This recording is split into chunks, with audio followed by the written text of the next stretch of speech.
thanks so much for everyone for joining in again. It's great to have you. And Akshay, especially you, thanks for taking time out on a Saturday morning to spend time with us. For I'll sure. just take a couple of minutes to set context on our sort of broader program and who we are, and then we can dive right in. So the YLF is the Youth Forum of IMC's Chamber of Commerce. It's a chamber that's been representing the interest of Indian business and commerce for the last 100 years or so now. And as part of that, we've designed the series called 0 to 1, which is meant to be an entrepreneurship bootcamp of sorts, where we have a very exciting and hardened set of speakers, across investors as well as entrepreneurs speak to us. Our last few sessions, for those of you who attended, were with Srivatsa from Solify and Weber from Better Capital. And we have these sessions every Friday and Saturday, Fridays from 5 to 6:30 p.m. and Saturday from 11 a.m. to 12:30 p.m.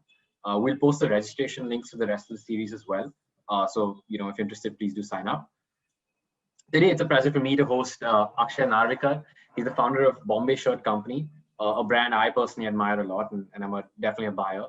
BSC was among the first, if not the first, sort of custom online clothing brands in India. And Akshay launched it in, if I'm not mistaken, 2012. BSC now also has a bunch of different brick and mortar stores, not just in India, but abroad as well. Akshay grew up in Bombay, but studied abroad, spent some time in apparel there before moving back for business school and then eventually founding BSC. So Akshay, we're really happy to have you here. And in particular, what we're going to dig deep into today is a little bit about product market fit through your lens and kind of the different variations of what fit means in this market. Thanks for having me. So Akshay, I want to start off with, and I want to kind of jump into different types of fit, right? People think about product fit, but there's an element of distribution fit, founder fit, almost investor and funding fit as well. So I'll touch upon all of these topics. I want to start with, how did you start this? Where did this idea come from? Was there any particular kind of spark, or was this something that you very sort of deliberately thought over time and then dove into? So thanks again for having me. I think the idea was a confluence of a few things, right? On the personal side, I was 29 years old. I was working at a private equity fund, but I always knew that I wanted to be an entrepreneur. But I also knew that if I started a business of my own, it had to be in a field that I knew something about. And given my past experience, I'd worked for 5 years at a big fashion brand in the US. So that's kind of where my background lay. But I didn't really have a fixed idea of what I wanted to do. On a more personal note, I had just moved back to India a couple of years before that. And I have an odd size, if you want to call it that. So I had to get all my clothes tailored, which meant that I had to go to the fabric markets and then pick up stuff and take it to the tailor. But I was very into the process, in that it wasn't a functional thing where I just wanted shirts that fitted me. I actually wanted to design my own shirts, and I enjoyed all of that.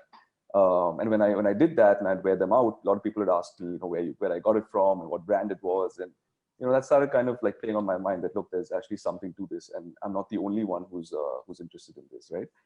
And then, I did that for a few months, and then it became more and more cumbersome as a process to actually go out and go to the markets and take it to the tailor and wait for him. And, and the consistency wasn't always there.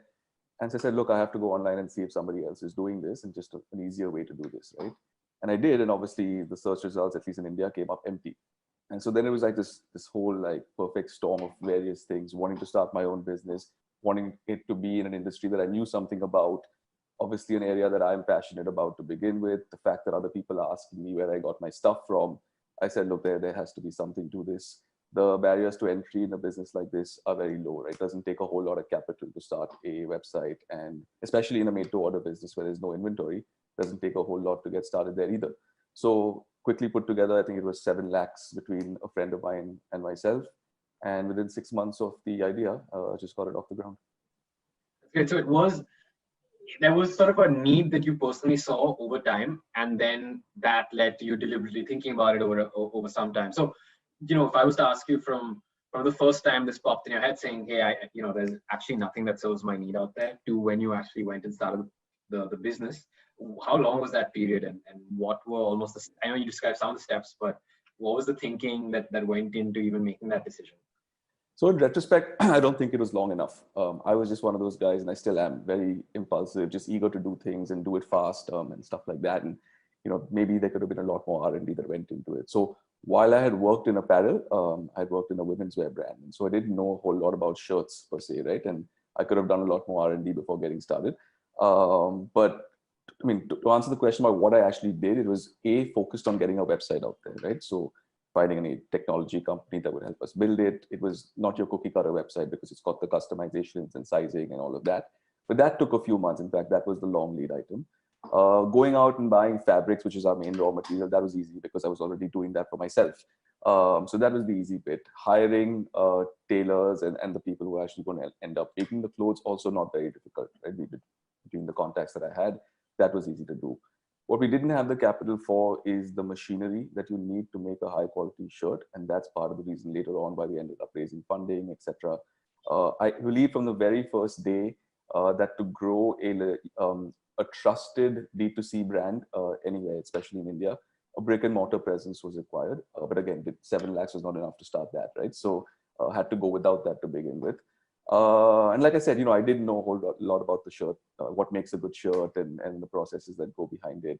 But I just got started anyway. So, the first 2 years, I'd say, was a long period of time where there was a lot of iteration around the product, around what we do, around the distribution. And I'm sure we'll talk about that in a second. But yeah, I would say it's far from perfect. But from the time the idea seeded in my head to the time we actually launched the site, it was about 6 months.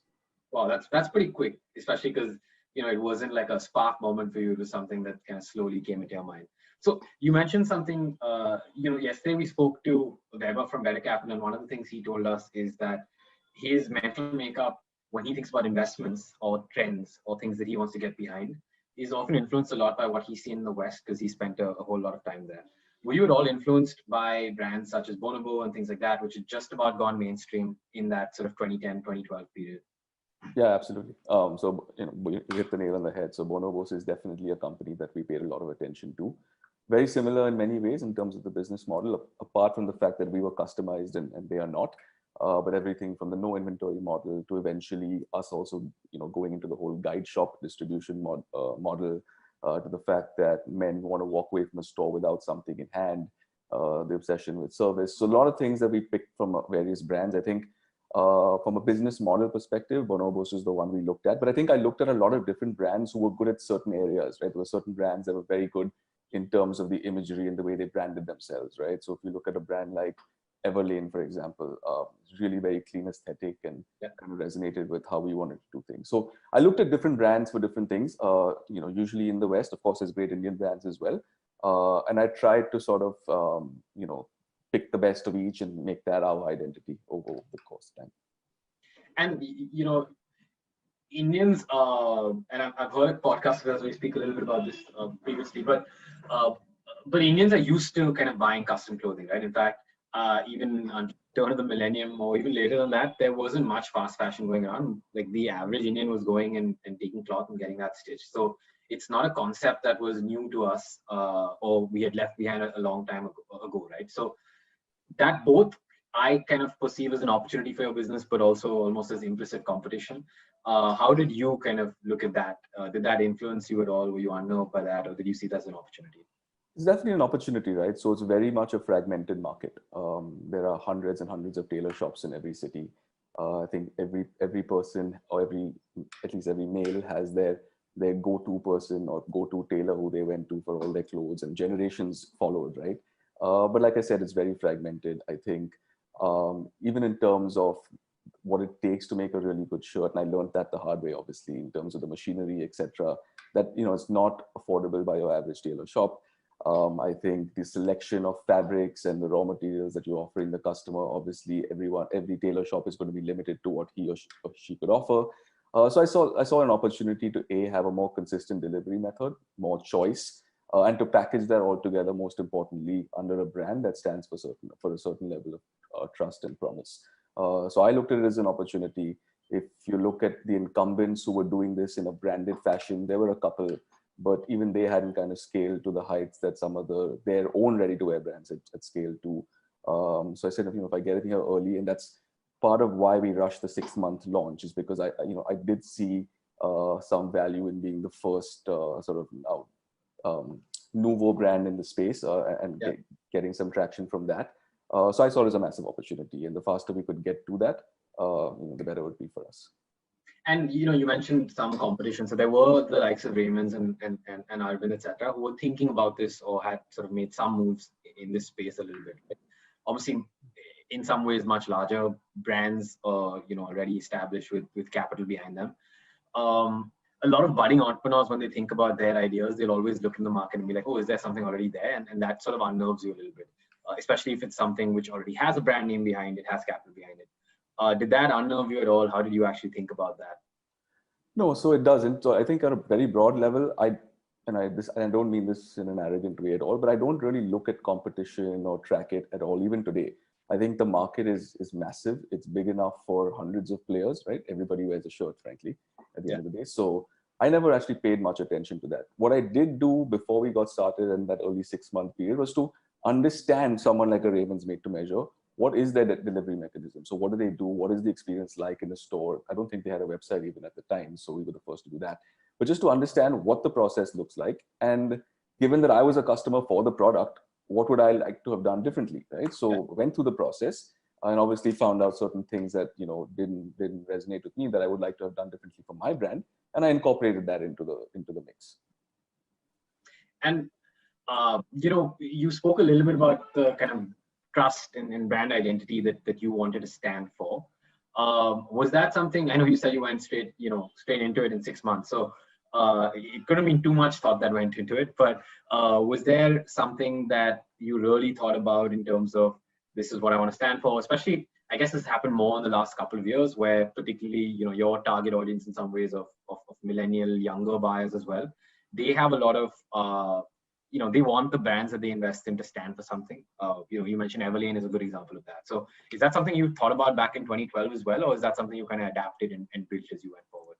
So one of the things, this has actually evolved over the years, obviously, but one of the things I really wanted to stand for was the fact that I believed that there could be brands that were made out of India that could resonate with a global audience, that could be something and mean something to consumers all across the world, right? So purposely chose the name Bombay Shirt Company, right? I in the past, there may have been negative stigmas to Indian brands trying to go abroad, etc. And I wanted to disprove that. And so that has always been a big driving thing for me. Obviously, over the course of time, the mission and what we stand for has obviously evolved. If you look at it now, if you really think about it, apparel is the second most polluting industry in the world. And what we do in terms of made to order, no inventory, etc. Obviously, it helps.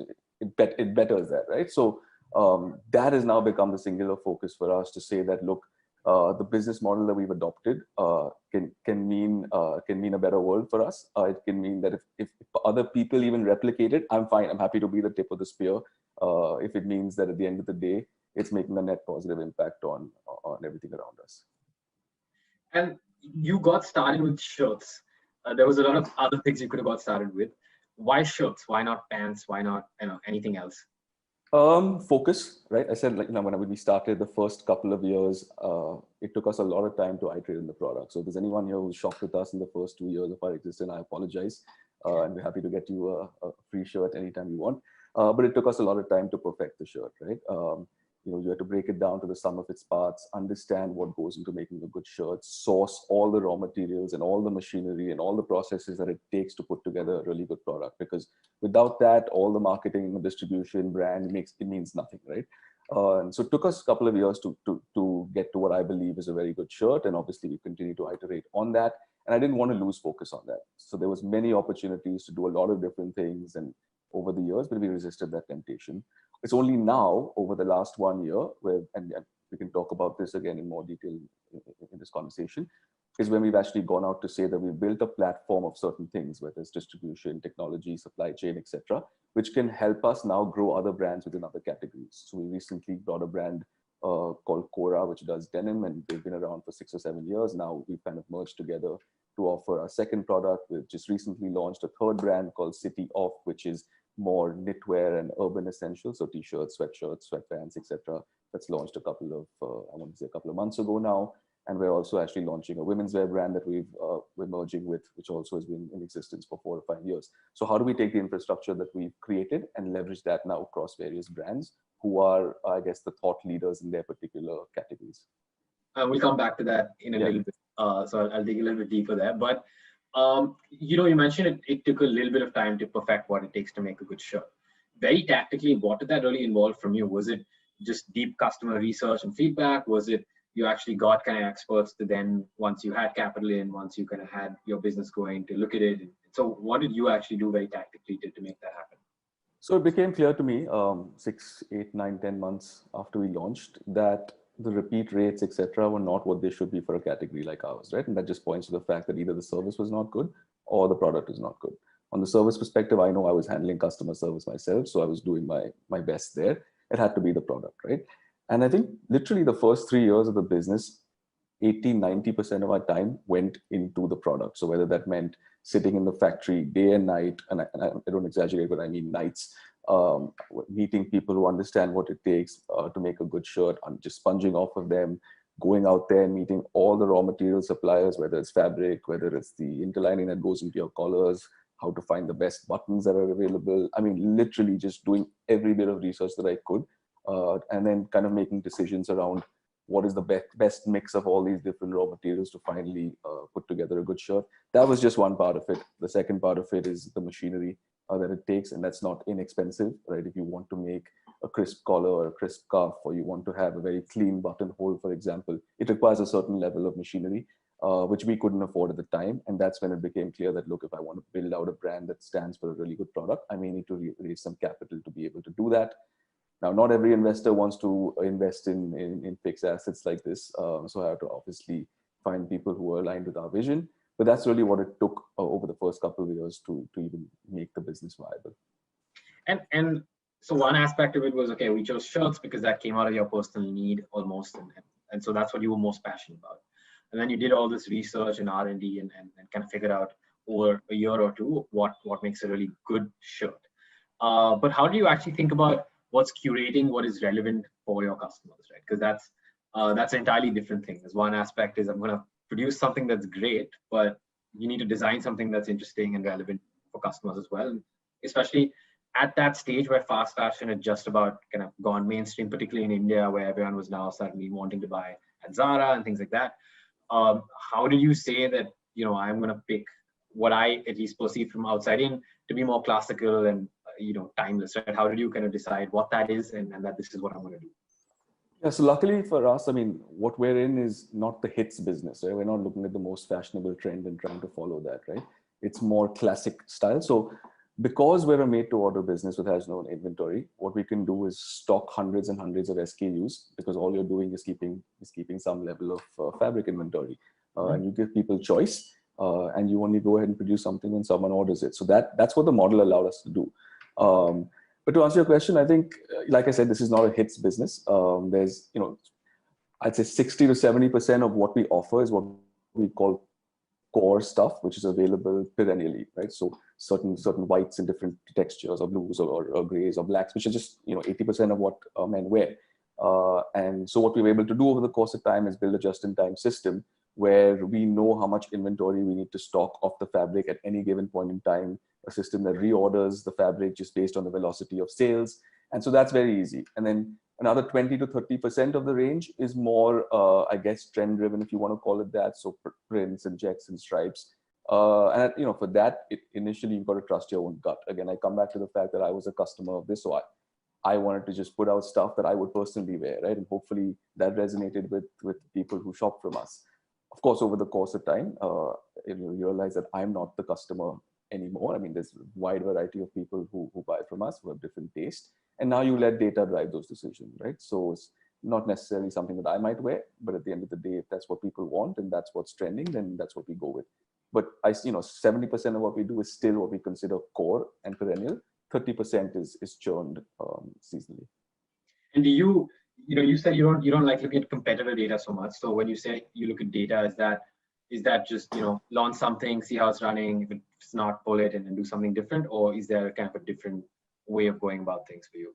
So the model has always been go wide in terms of SKUs, but don't go too deep within any SKU. So we're never left in a situation where a particular fabric or design doesn't sell out because we haven't gone that deep in it, right? So you take take smaller bets, but take wider bets, right? And if something is working, which is always a good thing, you can always double down on it and get more, more stock or inventory of it as you go forward. So it's kind of internal data that we look at what's selling for us, and that's what continues to drive all the decisions. And when you think about doing this, do you sorry, I lost my train of thought there a little bit, but basically, is it something that you kind of do in-house in terms of design, or is it something that you're constantly looking for collaborations? Have you found any of that to be more fruitful than the other? Yeah, it's a great question, actually. So even in the early days, right, what we were putting out is our point of view, and in many senses my point of view in terms of fabrics or designs, right? Because if you walk into a store, there are shirts that hang on the racks that are designed again with our point of view. So what we try to do is actually collaborate with people. I guess today the word is influencers, but back in the day it was just collaborating with creative people who had a different take on fashion to be able to put their point of view out there. So I think the first collaboration we did was with the editor of GQ, Che Korean, right? So what we did is he picked 10 or 15 fabrics that he liked. He designed shirts that he would wear, and we put those out in the racks. So what that does is opens us to an audience that follows him or knows him. It gives customers a point of view that he has, which is different from, I guess, what they've been used to with the brand. There was a social angle to it. So, percentage of the proceeds from the sale of his collection went to a charity of his choice. So it was kind of a win-win situation for all of us. And over the course of time, we ended up doing a few more of those. And that's what kind of kept it fresh and kept alternate points of view coming through, every so often. And when you think about, I'm making designs for someone, or I'm in your sense, not trends, but I'm appealing to someone, there has to be kind of a definition of who that someone is. Different people go about this differently. Often entrepreneurs talk about how they went too wide first, and then they actually focused in, and that was helpful.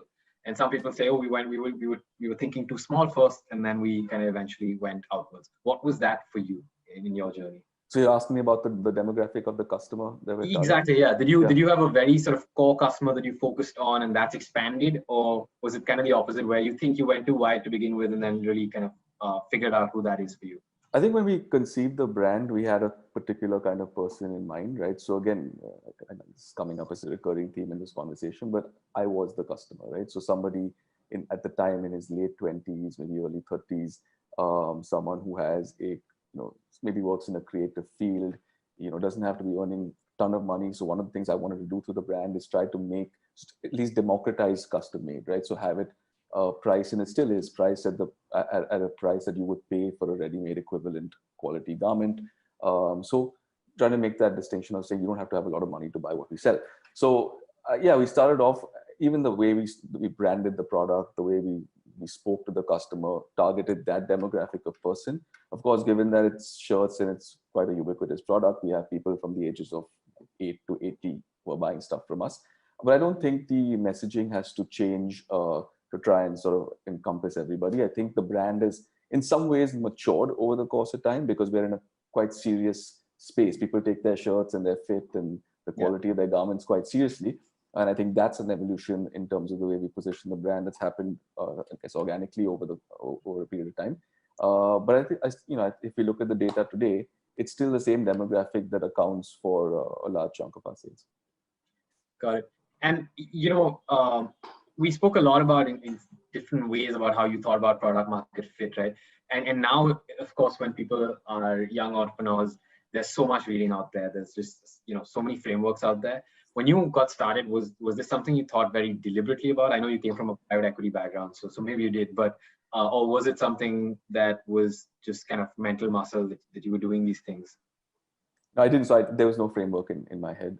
It was just literally I wasn't taking no for an answer. Like, I'm a customer. I believe that this is something that people need, even if they don't think they need it. I'm going to make it a compelling enough proposition for them, and they will realize that they need it, right? So. No mental models, to be very honest, just putting it out there and just being really confident that over time this will pick up. And I was in it for the long game. I wasn't expecting, a 2-year turnaround and to be this massive unicorn. That wasn't the reason why I was doing it. So it's still a journey, and we're still educating people on why they need it. But Yeah, and so that's interesting because you said you're in it for the long run. There's a lot of education to do, and there's a lot of sort of personal passion for the product and what you're going after. Does that influence how you build out your team around you? Because you said there's a large amount of customer research that goes into this, but there's also a certain amount of, like you said, I pick what I would want to wear in some ways and then see how that tests out. Is that what you look for in your team? Is that therefore hard to then find folks who can align exactly with that vision? Yeah, so this is again also evolved over the course of time. When you start in the early days, you're doing a lot of it yourself, and then very quickly, still, when things start picking up, you realize you need people around you. In my case, I was a sole founder, and so any help that I could get was obviously welcome. And maybe I didn't spend enough time trying to recruit people with the right cultural fit. And I mean, when I say cultural fit, I'm necessarily talking about affinity for the product and living and breathing the product. It was more if you were a functional fit, and let's say you were good at marketing or customer service or whatever it was, and you fit that model, you were in. I think now as things have evolved, it's been a long time that we've been doing this, and a lot of people have come and gone over the course of time. I think it's becoming more and more important that people who work with us buy into the overall mission of saying, look, we're trying to change the way an industry works, change the way the entire business model for apparel works to make this a better world. That's just a high level. And then really resonating with what we're doing in terms of the brands themselves. Now it's brands, not brand. So it has to resonate across all the brands and what we do. And that's becoming a lot more important in the hiring process than even the functional skills. So I've started to believe that functional skills can be picked up. If you're smart, if you're inherently motivated to build a great company, all the functional stuff can be picked up. So it's the cultural stuff that matters a lot more at this point. And how do you test for that? Because I mean, it's easy to say that I want people to do this, and it's pretty easy, I would imagine, for folks to come in and say, hey, I'm very passionate about this. But how do you really test for that without kind of generating a lot of churn in your system? Because you realize quite soon maybe some folks aren't. Yeah, you're going to get it wrong 50% of the time. So I'm the wrong person to ask here because I've not perfected the art. I think you mitigate those risks somehow by having multiple people within the organization have candid conversations. And the higher you go and the more senior the higher is, the more conversations you have in different settings, right? And so you're not necessarily asking pointed questions, but you're picking up, cues and clues from various conversations. And like I said, there's no foolproof way to make sure that everyone who joins you is portraying themselves to be exactly the same way. We've started to get it, hopefully, recently more right than wrong. So it's an iterative process, and it's probably the hardest thing of running a business is making sure you're surrounding yourself with the best possible people. In some ways, Akshay, you were actually quite early to what is now pretty much a trend, not just in clothing and apparel, but even in software, if I might say so, which is this like trend of personalization, right? Everyone is trying to find custom fit, find personalized things to target you with. Was this a conviction that you had only around clothing when you started, or was this sort of a macro conviction and clothing happened to be a passion of yours, and that's kind of how you got into it? The latter. So definitely a macro conviction. You look at any industry right now, everything is moving towards personalization, whether it's your travel, your car, your clothes, your home, right? So everything is being personalized. And I just saw this as being the way of the future when we started. And I still believe that this is the only way forward. And supply chains, technology, all of that is going to need to be re-engineered to make sure that people get what they want for themselves. I think from the apparel perspective, I think it's just ludicrous to imagine that a brand can put out, let's say, 30 designs every season in 5 sizes and expect the entire world to want those 30 designs in those 5 sizes and that you should fit them perfectly, right? I think that notion just doesn't make sense to me. It probably makes sense because these are all very big companies, but in my mind, it doesn't make any sense at all, right? So I just said there has to be a different way to do this. And like I said, if more and more companies start doing things the way we do, I don't look at it as competition. I think that I look at it as being a movement towards what I believe is the ultimate way of consumerism, really. And if I was to, ask you, is this a way, because there's a lot of entrepreneurs or budding entrepreneurs or folks who want to be entrepreneurs, right? Who will be like, I don't want to work a job. I really want to kind of build my own business. I just don't know what that right idea is. Is this almost the template that you would advise folks to think about? Like, what are your broader macro convictions on kind of trends and things that you would want to go after, and then find passions of yours that kind of fit that macro conviction, and then that's where you kind of go in to build? or is it really? I mean, it's easy to speak, but it really has to kind of be that spark that comes to you. Yeah, I mean, there's two sides to this. One is that if you don't, if you're not working on a problem or a service or a product that you actually deeply care about, it's never going to stand the test of time, because any entrepreneur will tell you that it's ups and downs constantly. And unless you're like driven by a much larger mission or a much larger goal, you're going to give up very easily. By the same token, I've learned that over the course of time, you don't need to always have an idea that you think is going to work to become an entrepreneur. There are many opportunities to be an entrepreneur within an existing organization, big or small. It's just the level of responsibility that you want to take on, and you can really be an entrepreneur within another organization. Of course, at some point in that journey, an idea may hit you, and then you've already gained the skill sets that you would require to be an entrepreneur from working in another setup, and that will just help you in your journey going forward. But yeah, that's kind of how I think about it now. And today folks are really all about growth, right? So I would imagine if there was another Akshay who started this business in 2020, they would have done shirts in year 1, jeans in year 2, tees in year 3, right? But you took your while with getting shirts right, and it's only now, as you mentioned, that you've actually started to kind of leverage your platform and merge with other brands or kind of partner with them. Why was that? Like, what was your thinking about doing it in that way? Ego, I think, because I wanted to be known for having a great product, a great brand, a great service, and that meant more to me than a great top line or a huge fundraise, which seems to be what a lot of people are excited by. That's not what excited me. What excited me was being very proud of the fact that we got a great brand and product. So that's why I took my time, making sure the product was perfect to its nth degree. We mentioned the first store that we opened in 2014. It was doing really well, but I still waited an entire year before we started the second store because I wanted to make sure things are perfect. So things could have happened a lot faster. And even today, if you talk to any of our investors, they could tell you that things could happen a lot faster. But like I said, I'm driven by different things. Not to say that I don't want to build a great, top line growth business. I do, but I think everything has its due course. And like I said, I'm in it for the long run. So I'm pretty sure if you do the right things, the outcome's going to be great. Would you do it differently now? I don't think so. Go back and do it again? I don't think so. I think it's just the DNA of the promoter, in this case me, and that's always been my DNA. If I was to start another business tomorrow, selling a product, I'd pay even more attention to the product than I did in the early days of this one. So I don't think you can change the DNA of the kind of person who runs a company. And how do you think now, right, as you've gone into what you've kind of professed to be kind of the next phase, right, where you've built this platform, you've got shirts, right? Now you want to think about other categories. How have you gone about choosing what those categories are?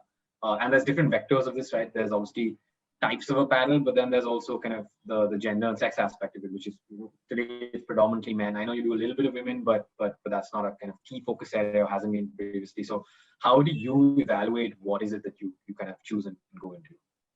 So I think the genesis of the thought was, hey, look, we've spent now almost 9 years building out what it takes to build a custom shirt company at scale.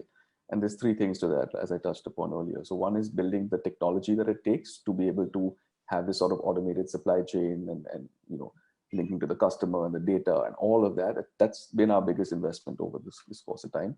The distribution, we've got 13, 14 stores across the world now, and obviously online distribution as well. And so that is really kind of and supply chain itself, right? The ability to actually produce custom made stuff at scale. There's no blueprint for it, right? There's no one we could copy and say, look, this is how it's done. This is how you make, thousands of pieces. At every piece is different. There's no one to learn from. So we made mistakes. Obviously, we had to learn processes as we went along, invest in machinery and things like that. So we've kind of realized that over the course of these 9 years, we figured out these 3 things. So and in talking to other entrepreneurs who built brands in different categories, so Cora and denim is an example there. There are these same challenges that everyone's going to face. So rather than say, look, you're going to go through the same issues that we went through, have to raise the same capital, why don't we merge, come together and leverage what we already know? Denim and jeans better than I will ever know it. And putting 2 minds together, leveraging all of this means, a better outcome for our customers, because now They have a one-stop shop for everything that they need, right? And it's not like Bombay Shirt Company is just going to, because we can, start a denim brand tomorrow. It's like you wouldn't go to Domino's and buy like burgers, right? You would only buy pizzas from them. So you find complementary brands that are really good at what they do, that have a niche audience, that love what they do, but just needed the infrastructure around the three things that I spoke about to be able to scale. And that's kind of how we're thinking about it right now. And is this, is this something where you're acquiring these brands, or is this more a partnership or a mix of both? Yeah, acquisitions. Okay, the acquisition. Yeah.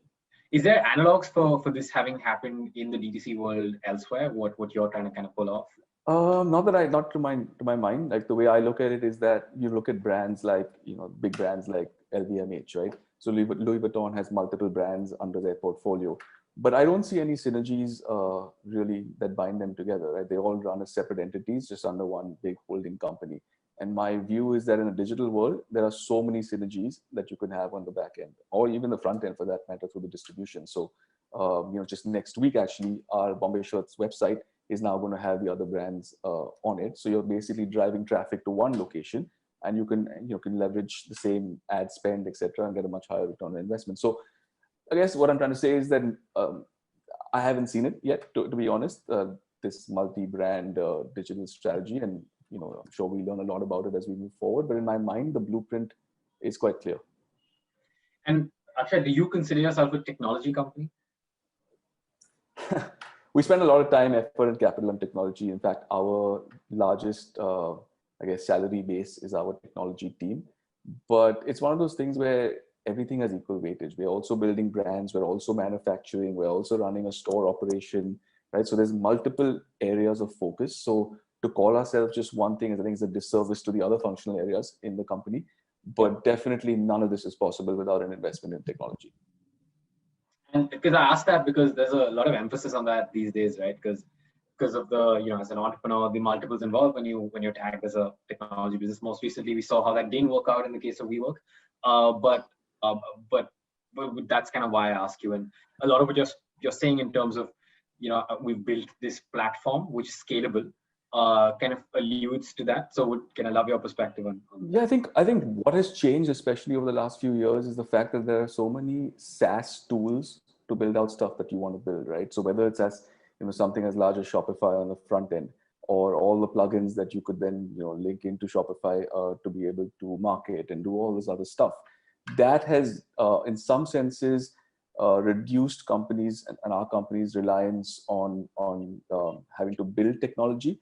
But for what we do, given that it's custom made and there's no ERP system that supports that, that's kind of where we focus on building the technology. So really on the back end. So how does an order that gets taken online or in a store or even abroad flow into the supply chain, starting with the raw materials to actually the manufacturing of it, to the logistics of it, and syncing back to the customer, and how do we derive data from that? That's where we really spent our time in terms of building technology. Stuff that other companies have built better than us, like Shopify has built a much better front end than we could ever imagine building, right?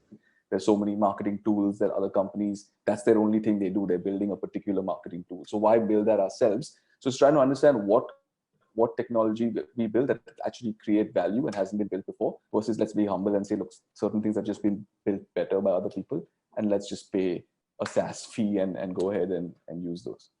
So I think that mix is very finding that optimum mix is hard, but then that's what we get paid to do, is to make those decisions, right?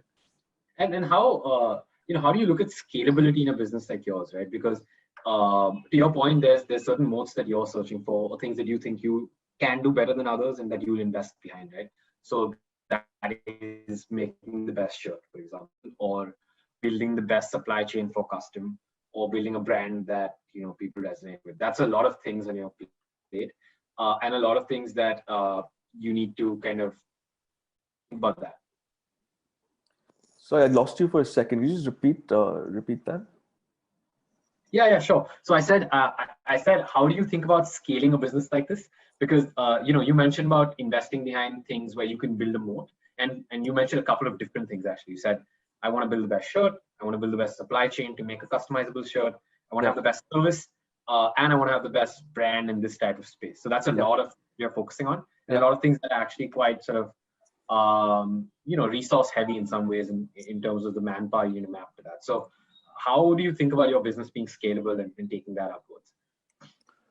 Yeah, that's a great question. I think, as I mentioned earlier, the barriers to entry in a business like this are very low, right? Anybody could start this tomorrow without a whole bunch of capital or even a whole bunch of know-how, just like I did, right? I think to get to a certain level of scale is very hard, and a lot of people will unfortunately fail in that. Once you get to a certain scale, when you've built a certain level of trust with the user base, remember, this is a heavy repeat business, right? A large chunk of our sales every day come from people who've already bought from us before. So once you're able to get to a certain sort of base corpus of customers, it becomes a lot easier. Then it's more about fine tuning, refining, etc. And the deeper you go into that, whether it's supply chain and all the learnings that you get literally daily as you move along, it's very hard for somebody else to replicate that. Right now, that's what I consider to be a moat. So when we talk to investors and they're like, what's the one thing that's different about your business? It's very, very difficult to answer that question, because there's hundreds of things that you do across all the functional areas that you spoke about that make us do things in the way we do it. So, and that incremental grind, I guess, is what will, make that moat around your business. So almost the execution of a pretty damn complex value chain is really what your moat is. Exactly, because there's so many functional areas that matter at the end of the day. How do you keep your pulse on every single one of those to a very high standard? And it's very difficult, right? There's always going to be issues and things you can't control. But if you can do it 95% of the time and accept and be humble when it goes wrong, I guess that's what it's about. You mentioned an interesting thing, saying that barriers to entry are pretty low. I would say that they've gotten almost lower since you started the business, right? With things like Shopify and Dukaan becoming more mainstream. Exactly. And how have you thought about that? And is that partly why now you started to think about, I need to do more categories. I need to kind of figure out the right guys and get them part of my platform and give them that value prop as well. So the flip side of barriers to entry being low is that competition is high. Now, anybody can start a food delivery business. Anybody can start a clothing brand. Anybody can start a home bakery. So how do you get noticed, or how do you have a value proposition that makes consumers come to your brand versus somebody else's brand? So that's the flip side of all these barriers being lowered. So while in categories, we are going to seed brands in categories where, let's say, an acquisition doesn't make sense because there's no brand that resonates with us or at the scale that we want it to be at, etc. The only way that, even for us, given the experience in the industry, that it makes sense is because we have a platform and a distribution that already has a certain number of consumers coming to it. But even for us to start a brand new business from scratch and expect that it's going to take off would be hubris. Like, I don't think that's going to happen. So building off the platform and leveraging what you've already spent a lot of time doing, I think that makes a lot of sense for us. And what aspects of the platform are actually transferable, right? Because with respect to a product, I'm pretty sure like the level of perfection that you've kind of endeavored to go with your shirt, if you were to apply that to different types of products, take jeans for an example, it's going to be a whole different set of folks that you need to talk to, different, maybe not the supply chain, but at least the raw materials and things like that, right? So how do you think about like coming back to this aspect of scaling even with this construct? Yeah, I think the number one driver in deciding to partner with somebody is the promoter of that brand or that company's passion for the product and knowledge for the product, right? So again, I come back to the example of Quora and Shyam. Shyam is the promoter and founder of Quora. He has spent 20 odd years working at Levi's all across the world, then came back out of passion, started Quora. He lives and breathes the brand, right? And there's nobody I know who would know more about denim than Shyam would. So that's what he brings to the table. What we're offering him is to say, hey, look, we built the technology that you don't need to go out and build. We understand how the manufacturing can work at scale. We already have so many stores and a web presence that drives a certain amount of traffic to it every day. So don't go ahead and build all of that stuff. Tell us what you know, we'll tell us what we know, and hopefully that meeting of the minds results in something really big. Got it. And if you can do that across multiple categories and multiple brands, then obviously that's the aim. I'm gonna talk a little bit about something related but a little bit different. You're from a private equity background, but you've taken a very interesting approach to capital raising, right? Flying in the face of what's happening in the last 10 years at least, especially in the last 3-4 years. You've actually been really capital efficient and very careful about how you raise money and how much you raise. Why is that? Again, it comes back to the fundamental motivation that I was in this for the long run. I wanted to grow at a certain pace because I was more keen on building a solid product and brand than I was on valuations and an eventual exit for the company. So every time we raised money, it was a very defined purpose. Like I knew exactly what I wanted to do with the money, which obviously meant shorter fundraise cycles. So we would raise every, I would say, 18 months on average. But we raised smaller check sizes to be able to execute on what we wanted to do in that 18-month period. Once we were able to prove that, obviously the value of the business rises exponentially at that point. And then you raise the next round at a much higher valuation. So I don't know if I go back, I don't know how the dilution would have played out. And frankly, I don't really care at this point. But that was a conscious strategy to say that let's keep taking money and execute on what we want to execute in a certain time frame. It's only a year and a half ago, where we raised a larger institutional round from Lightbox Ventures. And even that was also because I had great comfort with the folks at Lightbox and sort of aligned on the vision and mission of what we're trying to build over here, and which sort of made it more comfortable to take a much larger round of funding. And today, and I'm going to probe you a little bit on this because today, and again, Weber, the session we did yesterday said a very interesting thing. He said today capital is a moat in some ways in a lot of these businesses.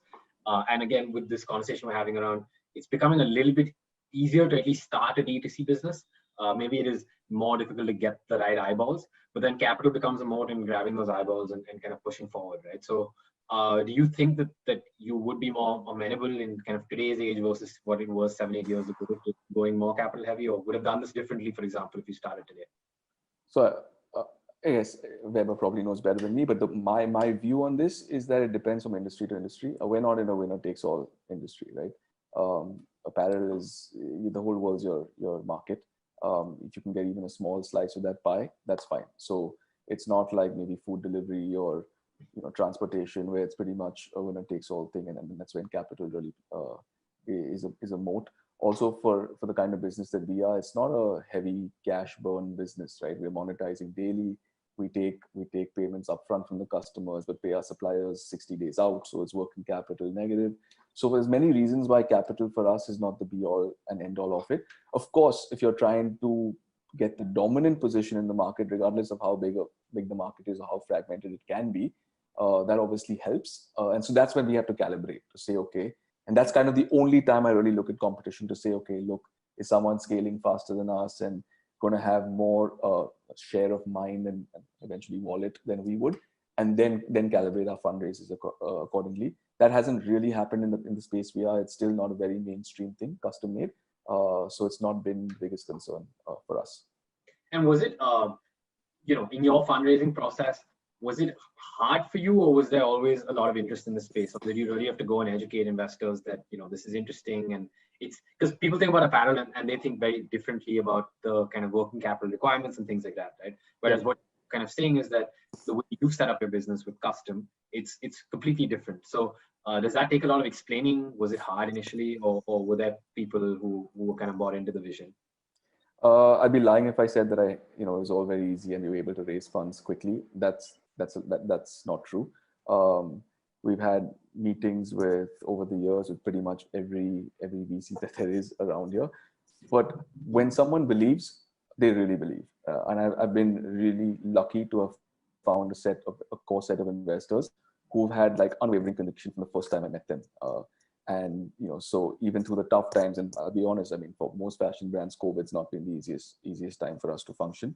It's been unwavering support from every one of them. So that's one of the things I'll say that we've got super lucky with. And in retrospect, maybe some of those no's were a good thing, right? Because the way that some of them wanted to build the business versus the way I have wanted to and have been allowed to build the business may not have synced up, right? So tough to raise funds, but I think there are people who believe in what you do, and when they do, it's unwavering. And you're alluding to what now people start calling investor fit almost, right? What does that mean? Like it's an amalgamous kind of term. What is it? What do you really look for? Of course, you said it's a flexibility for you to execute in your vision versus someone imposing a slightly different vision on you. That's one, clearly. Yep. But are there more tactical things that you go in apart from capital that you look for in your investors? Whether that is synergies with some of their other portfolio companies or opportunities that they can work out with you, and how do you actually go about evaluating that when you meet with investors? Yeah, so different investors, I mean, apart from the softer side of things, obviously of being there for you, and many of my investors are now as are friends as much as investors. So you lean on them in the hard times.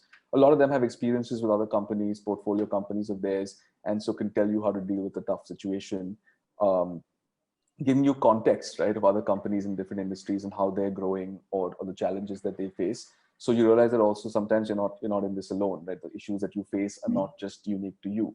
And again, as a sole founder, that some of those things are helpful to have those conversations and understand what else is going on.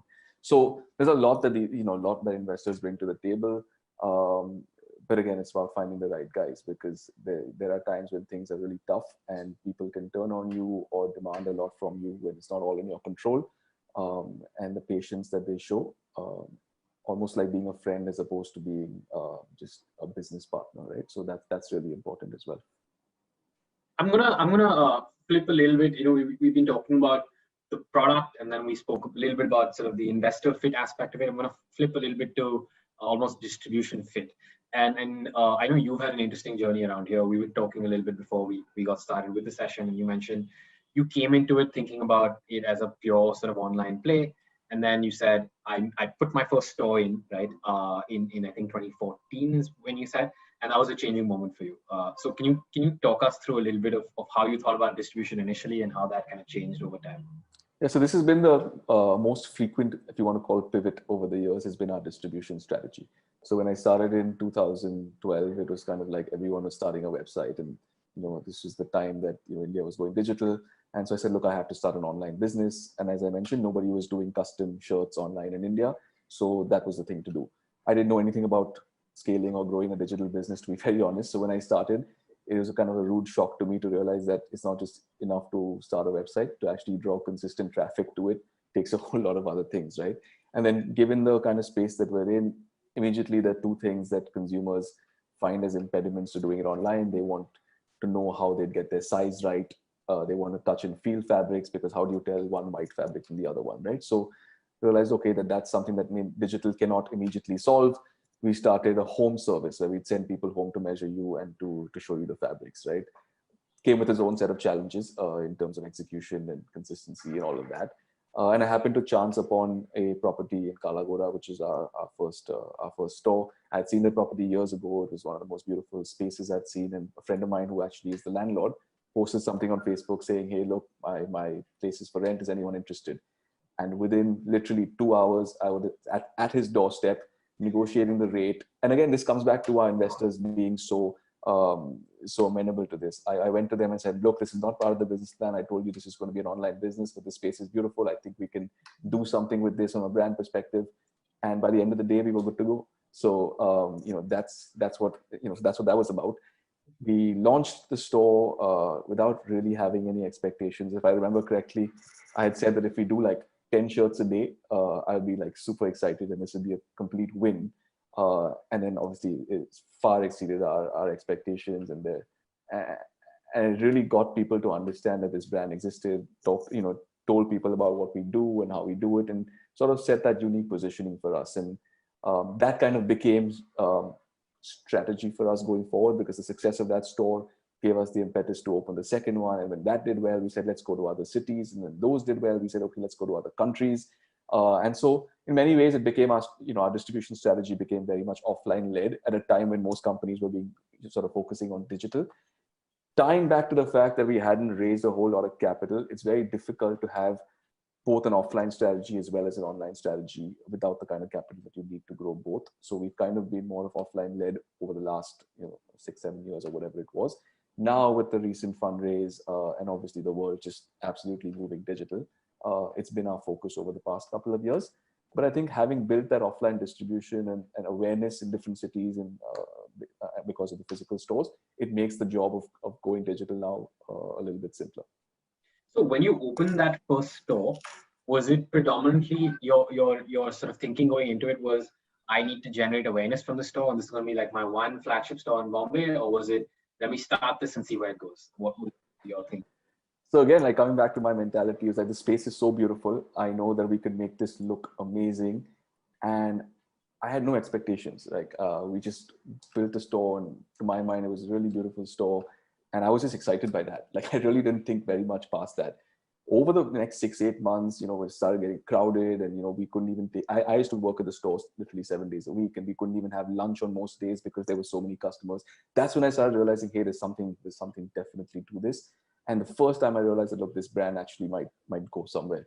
But went in with no preconceived notions, right? I just went in saying, I just want to build a beautiful store, and hopefully some people will like it, and we'll sell a few shirts. So a very different mentality.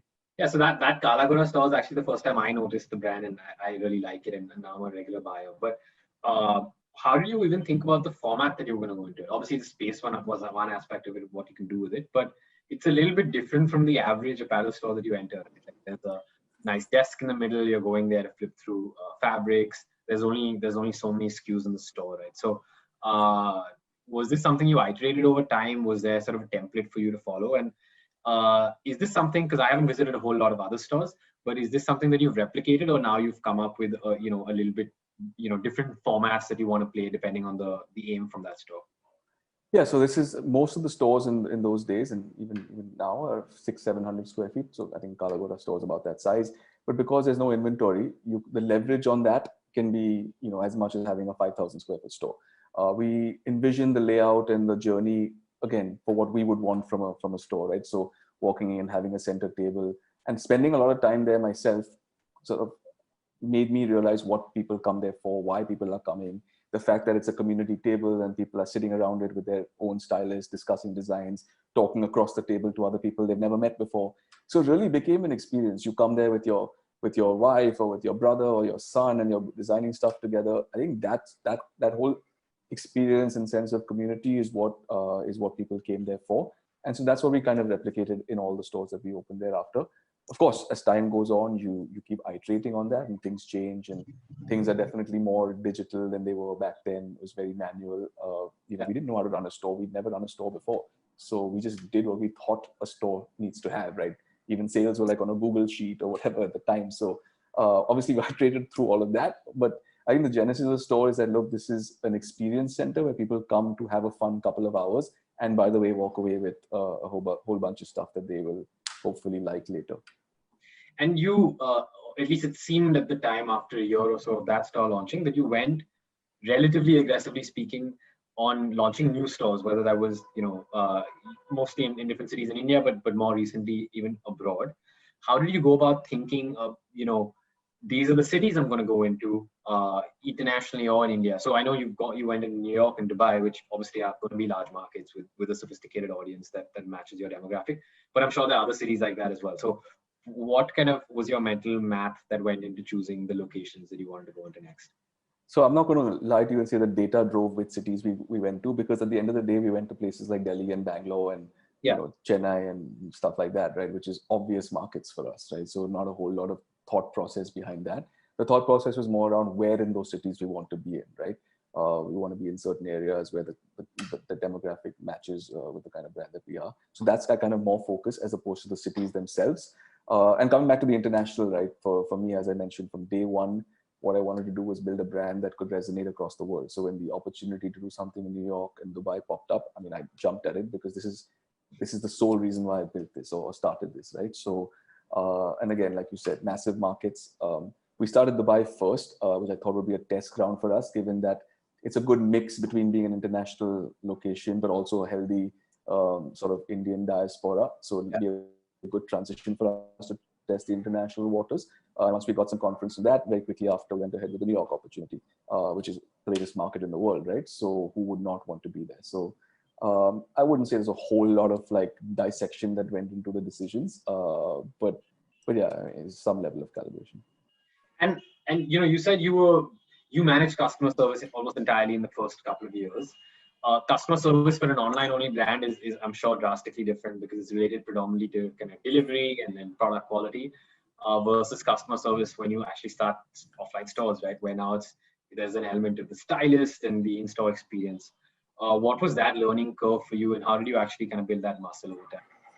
Yeah, so customer experience in the early days was the toughest job in the world because I mentioned we didn't have the greatest product to begin with. So I was dealing with that a lot of the time, right? So that was the first couple of years. I think what I did do once we opened the first store in Kalagoda was I spent all my time in the stores during the day, and it's 7 days a week because the weekends were the most busy.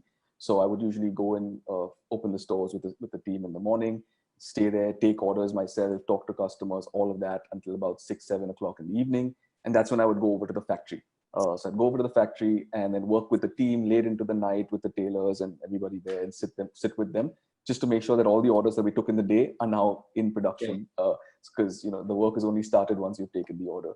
So I spent a good, I want to say, a couple of years living that lifestyle, without which I wouldn't understand what the meaning of product market fit is. I wouldn't understand what it means for customer experience. I wouldn't understand what it meant for making a good shirt because I was in the trenches with them. So that's what it took then.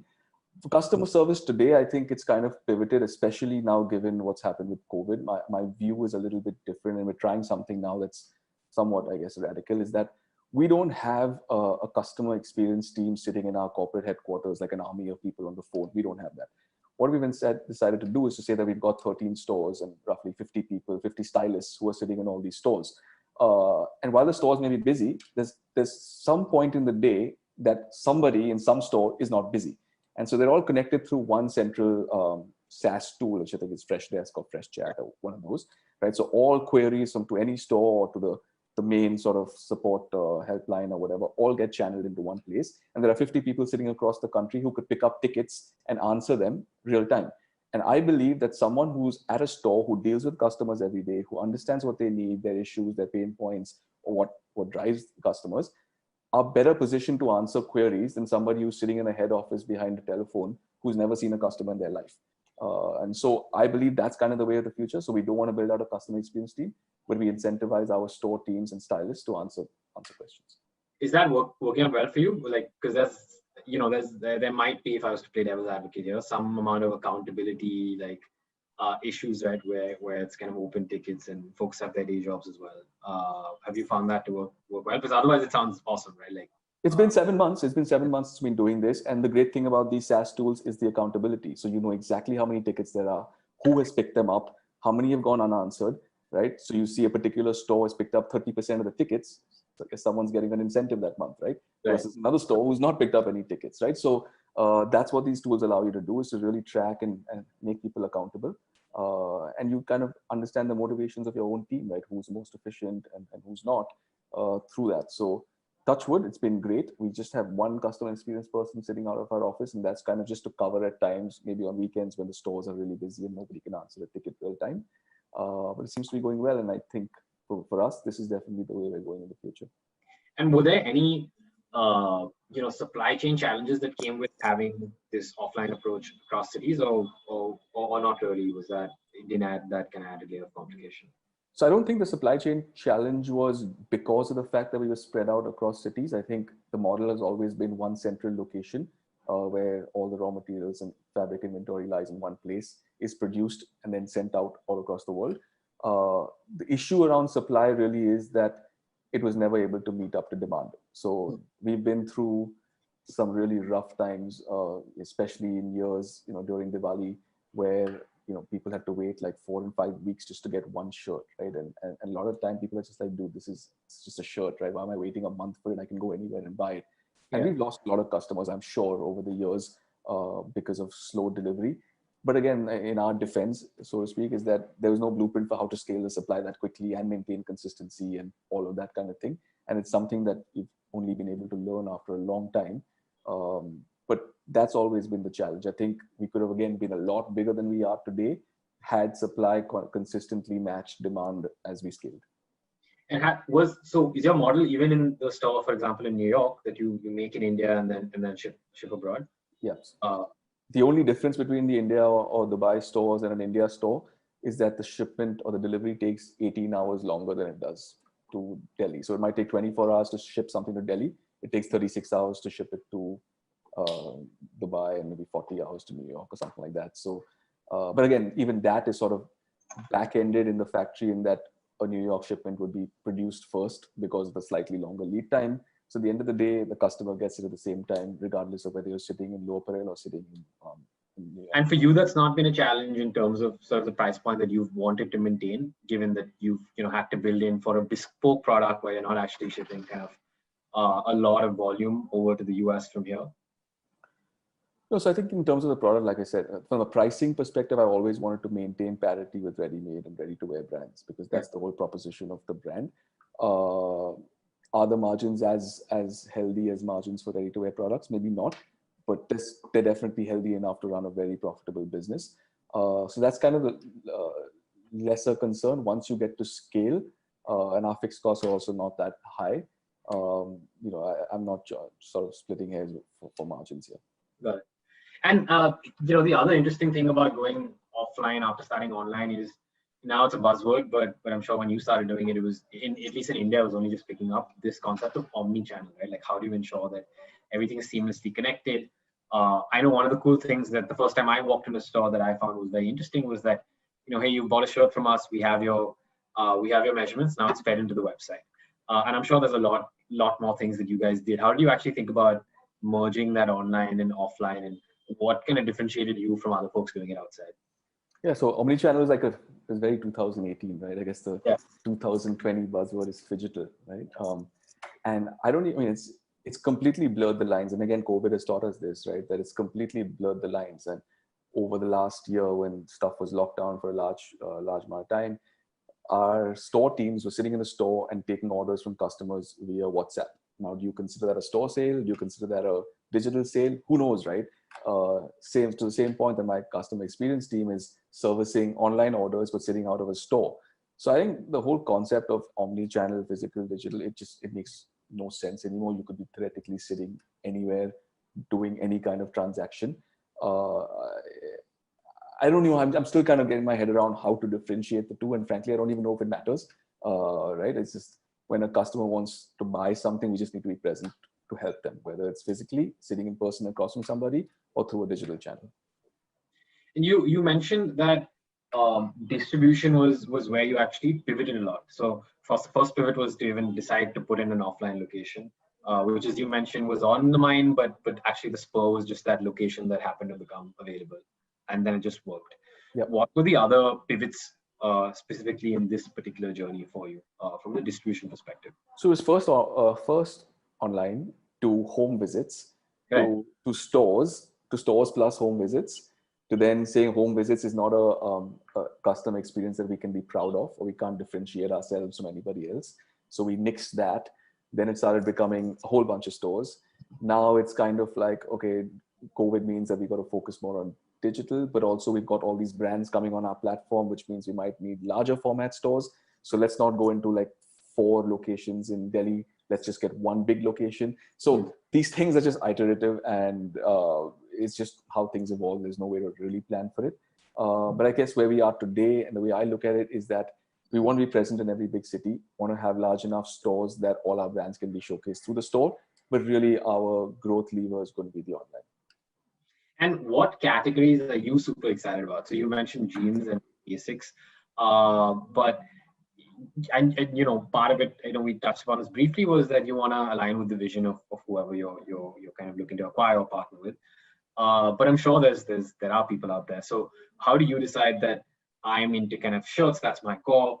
Now I want to ensure that my platform is leveraged for jeans and basics and something else? Like, what are the things that you're most excited about in the future in India? Just demographic trends right now. If you look at the workspace, it's becoming highly casual. For the few times that we've been going to the office every month, everybody's in sweatpants and t-shirts and hoodies and things like that, right? And that's obviously a huge trend, and people are feeling more comfortable to even wear that out in more formal settings, which is why we've launched our third brand in that space about 2 months ago now.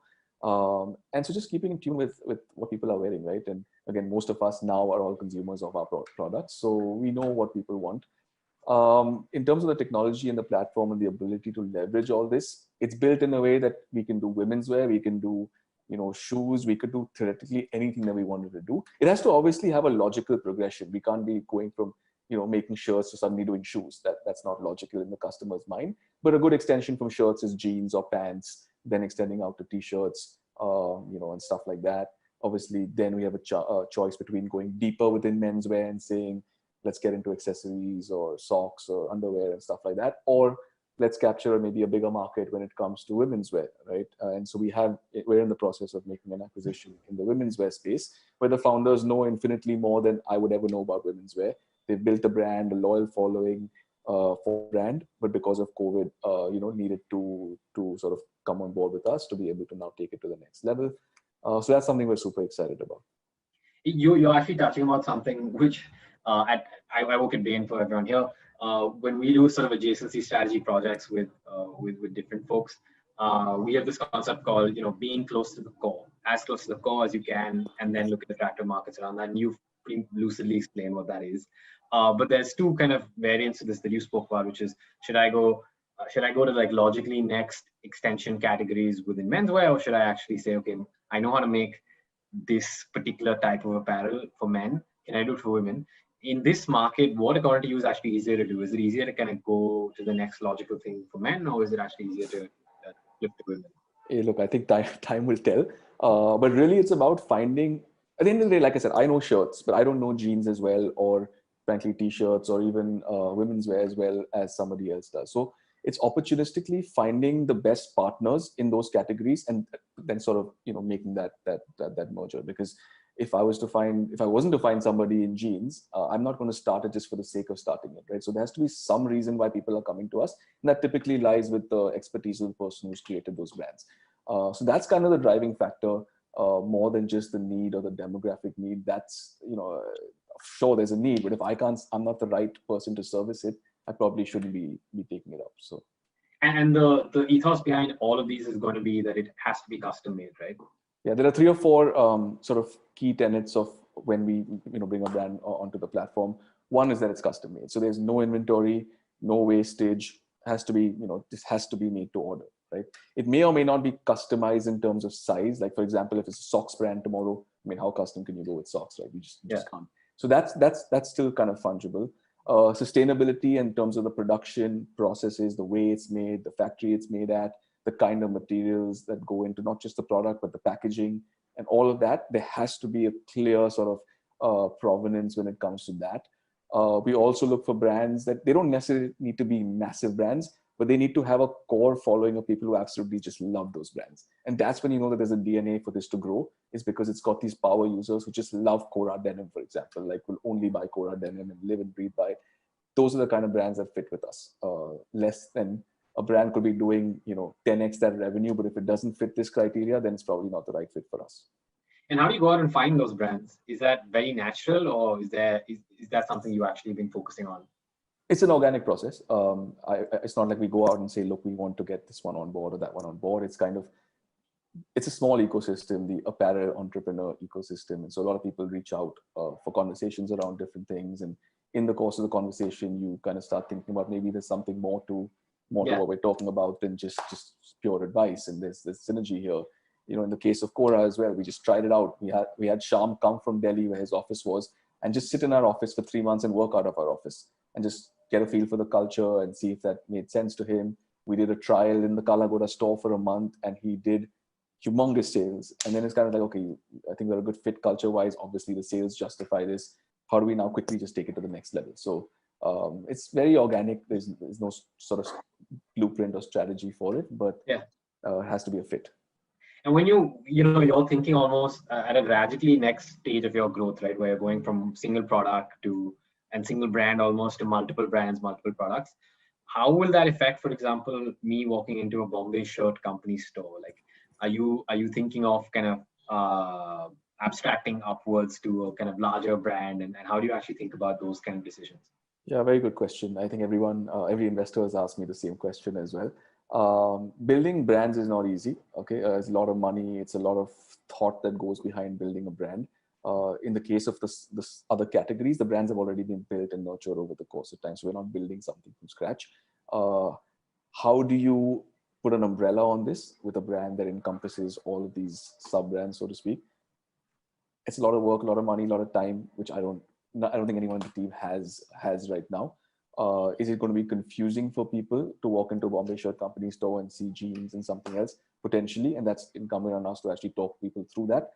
But I think at some point when things are stabilized, we will come back to considering potentially an umbrella brand that encompasses all of this. And one of the tenets obviously mentioned is custom. Now, was COVID hard for custom, or do you think it was actually easier for custom than it was for ready-made? And how does that actually work in the background? There's pros and cons. I guess the pro is that we had no inventory that we're sitting on. So it's not like other retailers were like now in a rush to liquidate stuff that might be aging and deep discounting and all of that kind of thing. We don't need to do that because we've got nothing, it's zero sitting there. The cons are that when it's locked out, we can't operate because we can't have a team go into the factory and start producing stuff in a safe fashion, at least when we were in the throes of it like a year ago. We couldn't do that. So we were just basically sitting there idle, zero revenue until such point that it became safe for the team or even legal for the team to go back in there. So that's, I guess, the con of it, but you live and die by that. And, distribution strategy seems to have been like really, really important for a business like yours, as it is for any sort of D2C-esque business, right? That is a moat in itself. But you were also really, really focused on the product. Did you ever kind of, in the early days when you were obviously constrained by bandwidth and team bandwidth, did you ever have to make trade-offs between I'm going to invest in getting my distribution right and just give that experience really well, or versus kind of investing in your product? And how do you deal with those things? Yeah, it's always a trade-off. Again, coming back to the point that we didn't raise stupid capital, right? Crazy amounts of money that allowed us to do everything at every point in time. And at every point in the business, every year or so, different things take on added focus. At some point, it might be production and supply chain. Another time, it might be store expansion, store operations, and thinking through that. So at every point, there are different focus areas. You can't hire senior, rock stars in every role because you just can't afford it. And so as a founder or a senior team, a lot of us moonlighted across multiple things just to be able to get the job done. But I think it's a revolving door, right? Certain things become focused and then get solved and something else pops up. It's like, like whack-a-mole a little bit. So you kind of just have to roll with that. The reason to now raise a larger round last year is the ability to hire people and experts in all functional areas. So it's never a situation that working on something comes at a trade-off of something else maybe falling through the cracks a little bit.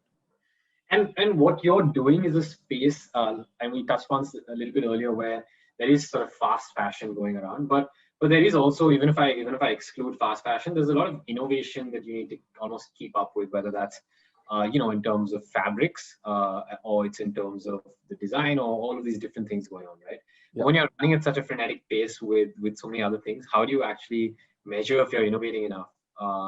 Is that purely customer feedback and sales, or do you actually have kind of some time set aside to think about innovation? Yeah, so again, my role here is to keep abreast of what's happening in the rest of the world, right? So while I don't track competition in terms of whose numbers are what, I definitely track other brands and people in the ecosystem to see who's innovating in what way and what's the latest thing that's happening there. And that's kind of my role, right? To make sure that we're always in the forefront of doing what's next. But yeah, it's a mix of customer feedback. It's a mix of keeping abreast with all of this stuff happening, and then really trying to think through, okay, now what does that mean for us to be able to implement that?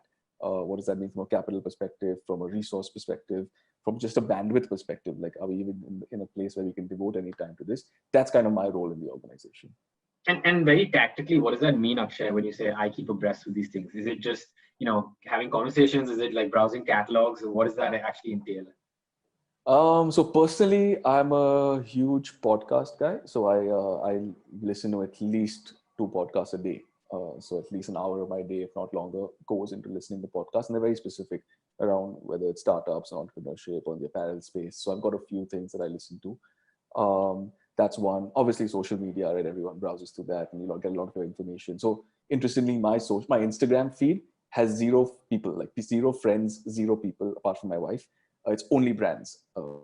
So for me, it's more of a work thing where I'm just scrolling through Instagram to see what's new, in terms of business and in the world, as opposed to trying to see what my friends are doing. So that's another thing that I use to keep in touch. And I read a lot. I read, again, at least a book a week, and typically nonfiction. Wow. So between the 3 of these things, I make sure that at least I'm up to date on what I need to know. And it's my interest in any case, so doesn't feel like work at all. It's just what I'm interested in. And so this was almost like the source of how you do it. Is there a process to it, in that when you're browsing through Instagram, are you kind of keeping an eye out? Do you have almost kind of a place where you store interesting designs, send it to your team, say we need to look at this? Is there some mental process to it? Yeah, I'm a big screenshotter, so I take a lot of screenshots, and then I have folders within I'm OCD like that, and I have folders within my gallery for like product stuff that's inspirational. It could be videos of some sort of innovation that I saw. So everything is categorized and then shared with, or inspirational. It just could be a quote that resonated with me, or something that someone said, and so everything is categorized and then shared with appropriate people in the organization, basis what it is. That's interesting, and that's a good that's a good kind of bridge to my last little section that I want to talk to you about, which is almost founder fit. So you mentioned even in this call, but previously as well, that if you want to be an entrepreneur, you just need to be passionate about the space, because there's a lot of ups and downs. We'd love to hear your kind of thoughts about it, and really a corollary to that question is, what in your opinion has been kind of the key challenges you've faced over your last kind of 8-year journey while building this business out? Yeah, it's obviously ups and downs. There's no question about that. I don't think anybody can tell you that that's not the case for them. Maybe a few, but for the most part, everyone's going to say that. Coming back to the earlier point that we weren't a great product when we started, right? And 2 years into it, if your sales are going this way and not that way, you probably have an issue, right? So I could have looked at it as two ways.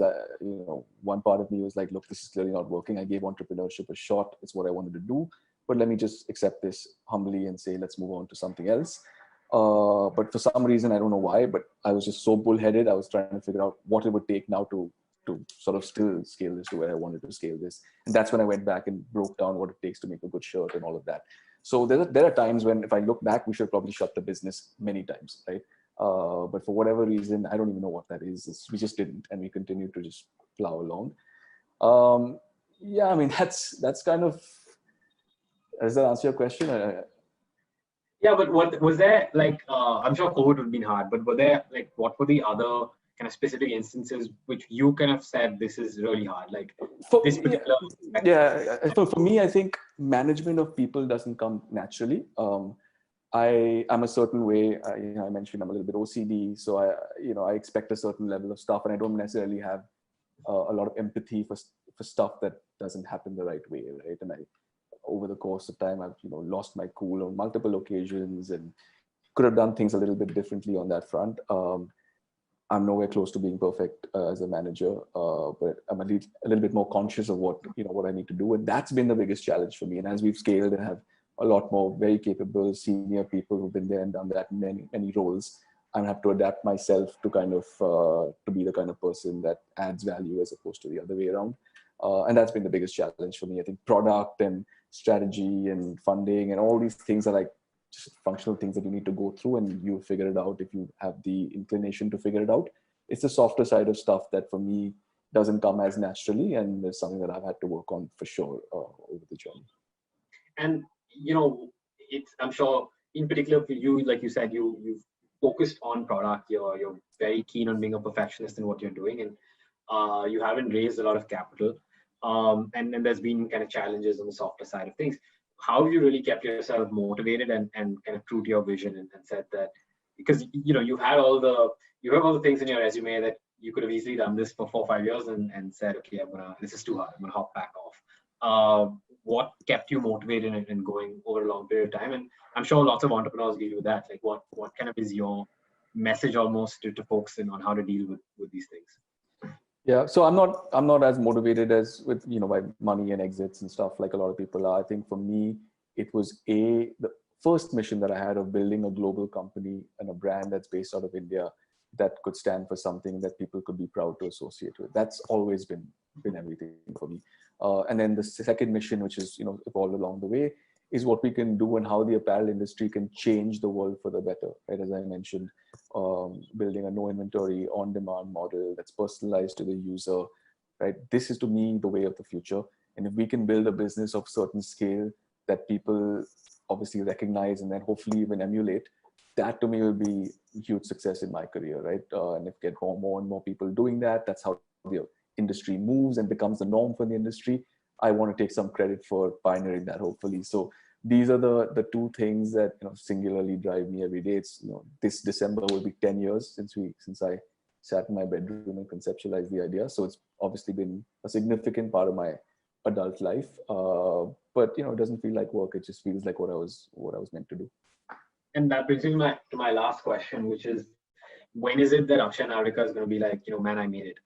Is there like you said you're not motivated by money or numbers. So, because a lot of people say I've made it when I've kind of hit, unicorn status, whatever that is, right? For you, does it mean, I don't know, some sort of international recognition of being a certain brand built out of India with your ethos? What is it that you're kind of working towards almost? I don't think I have like a milestone or a singular goal for this day. I say that I made it because I made X amount of money, or we raised so much funding, or have so many stores. That's not it for me. I think it's more of an evolutionary perception of that. If people, are introduced to me, or I meet somebody, that I'm known for what I've built, and that respect that you get for having built something the right way and built something that stands for something.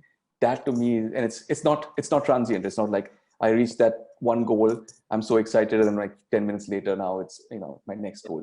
But the fact that if you build something that you stand for, then regardless over the next 10, 15, 20 years of my life, that I get a certain level of respect for that. That's kind of my motivating factor. That's great, Akshay. I mean, there's not a lot of people out there, particularly younger folks, who have that sort of perspective. So it's awesome to hear that. Thank you. Thanks a ton for spending so much time with us on your Saturday morning. I think for me, it's been really insightful. I hope it has for the folks who joined us as well. So thank you very much. Thanks, Angad, and thanks everyone for listening in.